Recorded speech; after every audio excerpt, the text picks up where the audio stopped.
Ciao a tutti, sono di nuovo qua e oggi volevo parlarvi della parte un po' più bassa della nostra colonna, la parte lombare. La parte lombare è una zona che un po' a tutti nella nostra vita ha dato un po' di problemi, chi ce li ha adesso, chi ce li ha avuti, spero di no, ma qualcuno prima o poi si stima ce li avrà, anche minimi. Prima di farvi vedere gli esercizi vi spiego il come mai è importante prendersi cura di questa zona almeno sotto due aspetti, uno quello della mobilità e l'altro quello del rinforzo.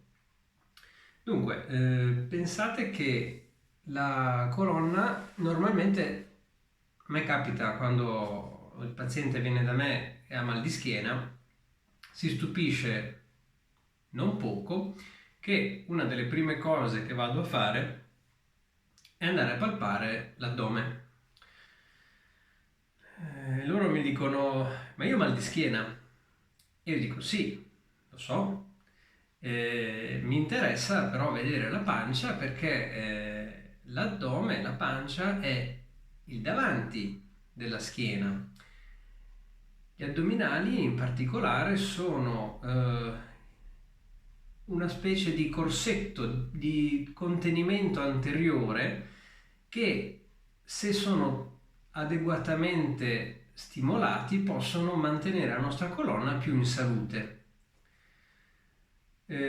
Ovviamente gli addominali rispondono a delle sollecitazioni meccaniche di diversi tipi, rispondono a se noi stiamo troppo seduti, quindi se stiamo troppo in una posizione in cui sono flosci, tendenzialmente non saranno come dire, vitali e pronti all'azione tutte le volte che noi dobbiamo usare la schiena.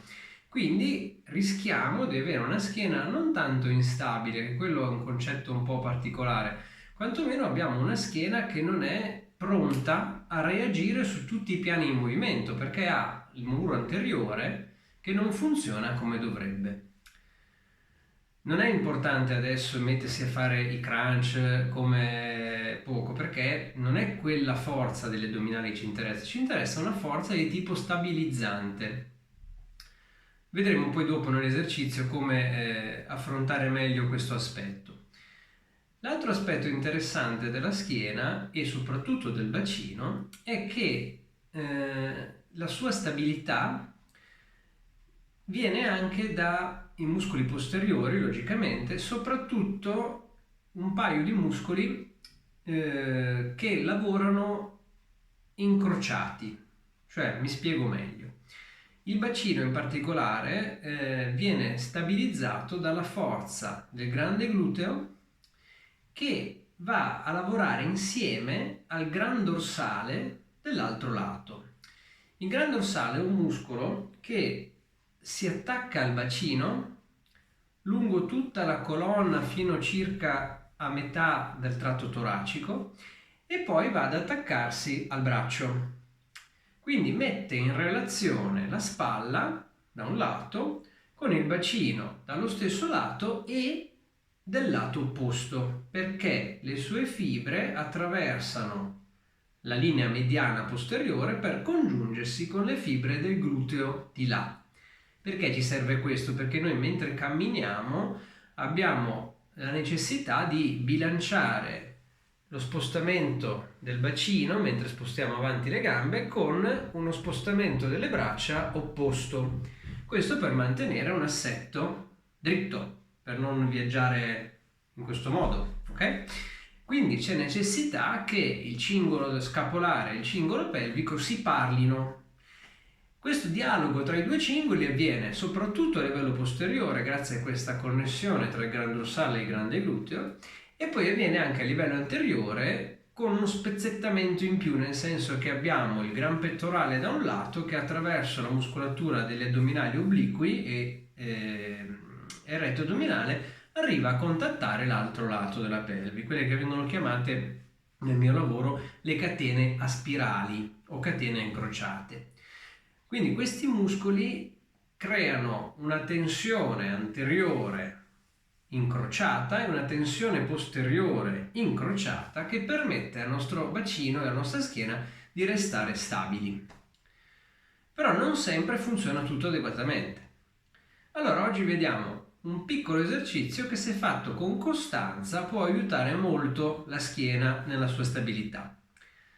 Però prima della stabilità dobbiamo vincere un altro problema che è forse più frequente, che è l'immobilità di questo pezzo. Cioè il bacino spesso e volentieri, soprattutto nella nostra società in cui stiamo tantissimo seduti sul divano, che abbiamo già detto essere non proprio ergonomico, sulla sedia, sulla macchina, su tutte superfici che non ci permettono di svincolare il movimento del bacino, ma anzi lo incastrano molto di più. Quindi, prima di tutto, ci serve prendere coscienza del movimento del bacino. La possiamo fare in una posizione molto semplice, che è quella di 4 zampe. Quindi ci mettiamo carponi. In questa posizione, se potete avere uno specchio di fianco a voi, dovete controllare che la schiena sia allineata come vedete che ce l'ho io in questo momento. Quindi fate attenzione che non vada a inarcarsi troppo da un lato o curvarsi troppo dall'altro, quindi deve essere in linea. Ora, cerchiamo di portare l'attenzione al sacro, a questo livello qua. Facciamo finta di avere la coda. Avete presente la coda? Un cane? Facciamo finta di essere un cane. Sentite, cercate di percepire la coda. Se non ce la fate, sfregate un pochino il sacro, come a portare un po' di memoria in questa zona, un po' di memoria sensoriale. Una volta fatto, dovreste percepirlo un po' meglio. Ora, quel punto che sentite meglio è quello che dovete muovere con delicatezza, senza forzare. Se avete male, fate solo nei range di movimento che potete supportare, ok? Ora prendiamo aria dal naso. Mentre prendiamo aria dal naso, la coda la portiamo verso l'alto. Possiamo unire, se riusciamo, anche il movimento della testa. Se non riusciamo, la testa rimane neutra, spostiamo soltanto la coda verso l'alto. Quando buttiamo fuori l'aria, la coda va in mezzo alle gambe. Anche qui, se riusciamo, possiamo unire il movimento della testa che segue lo stesso movimento della coda. Inspiriamo, portiamo di nuovo la coda verso l'alto, espiriamo, portiamo di nuovo la coda tra le gambe. Questo movimento deve essere fatto insieme alla respirazione, e la respirazione deve essere portata completa soprattutto nella fase di espiro. Vi ricordo che nella fase di espiro il diaframma si rilassa un po' di più, arrotondando la schiena, quindi mentre portiamo la coda tra le gambe siamo facilitati a buttare fuori l'aria, perché gli addominali iniziano a entrare un po' in gioco anche loro, e da questo momento aiutano a spingere il diaframma verso l'alto e a rilassarlo. Una volta che il diaframma si rilassa, la colonna inizia a rilassarsi anche lei e migliora molto la mobilità. Il diaframma rilassa la colonna per un motivo molto semplice. Il diaframma è questo muscolo a cupola che si attacca a tutte le nostre costole e dietro si aggancia alla colonna lombare. Quindi, quando lui si muove meglio e rimane meno in tensione, tutta la parte lombare inizia a rilassarsi. In più, il movimento che ci portiamo grazie allo spostamento della coda ci aiuta a migliorare il movimento. Questo lo potete fare fin quando avete una percezione di più facilità, ok? Di più rilassamento in questo movimento.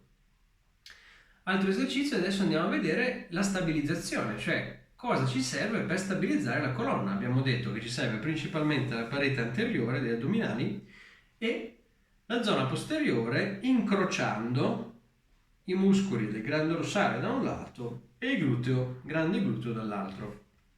Quindi torniamo alla posizione carponi. Questa volta è molto più importante di prima assicurarsi che la colonna sia allineata. Portate un po' d'attenzione alla chiusura delle costole, dove si agganciano gli addominali. Da qui, facendo attenzione, guardandovi allo specchio se avete la possibilità, a non inarcare, iniziamo lentamente a tirare su un braccio. lo tiriamo su più che possiamo, lo teniamo per qualche secondo e poi torniamo giù. Dovete fare attenzione mentre tiriamo sul braccio a non fare movimenti strani col tronco, a non inarcare la colonna, rimane tutto allineato e semplicemente il braccio si alza. Portiamo giù. Ora, dopo che l'abbiamo ripetuto 5-6 volte, piano piano facciamo la stessa cosa con la gamba opposta, che possiamo tenere piegata così com'è e la portiamo verso l'alto per quello che possiamo, senza esagerare. Appena sentiamo che la colonna si va a inarcare, torniamo indietro perché vuol dire che abbiamo fatto troppo. Quindi dobbiamo tornare in un punto in cui la colonna riesce a restare nella sua posizione fisiologica, tenere la gamba a quel livello per qualche secondo e poi scendere. Man mano che diventiamo più bravi, possiamo unire i movimenti, quindi insieme braccia e gamba opposti, sempre facendo attenzione a non inarcare. Mi raccomando, tenete gli addominali, la colonna deve restare allineata. Piano piano scendiamo. Ovviamente tutto questo può essere ripetuto dall'altra parte. Ma quante volte si fanno questi esercizi? Questo esercizio qua si fa all'inizio 5 volte, mantenendo la posizione sui 10 secondi, prima del braccio, poi della gamba, poi dell'altro braccio, poi dell'altra gamba. Quando siete un po' più bravi possiamo aumentare a 10 e poi quando riuscite a metterli insieme, quindi braccio e gamba opposti, possiamo lavorare sui 10 secondi, 10 ripetizioni, ok? E poi man mano che diventate più bravi potete arrivare a tenere 20 secondi. Quando arrivate a tenere 30 secondi siete bravi e la vostra schiena dovrebbe iniziare a sentirsi un pochettino meglio. Oh, per oggi è tutto. Se avete bisogno di me, ci vediamo alla prossima oppure mi contattate. Grazie.